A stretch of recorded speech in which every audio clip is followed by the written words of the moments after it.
this at mass. And if you're not at mass, then you can get the smaller version, which is this, which you can hide in your clothes. Me, who's proud of it, to bring it out like that. And yeah. And there's one in the back. No? Kasi syempre, ang scapular front and back. By the way, bakit ba ganyan yan? Scapular. This is literally an apron when you work and serve the poor and the needy. And dito ka magpupunas ng apron eh. Ng kamay mo. Kung gusto mo tuyuin ang kamay mo. Apron to talaga ng mga madre at pare at friars.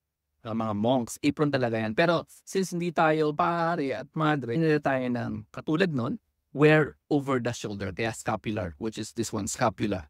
It's worn over the shoulder as a sign or a symbol that you are a member of this one. And you can get reminded what the indulgences that are included. Thank you so much. Yeah. What can you do here? I don't know. It's my first one.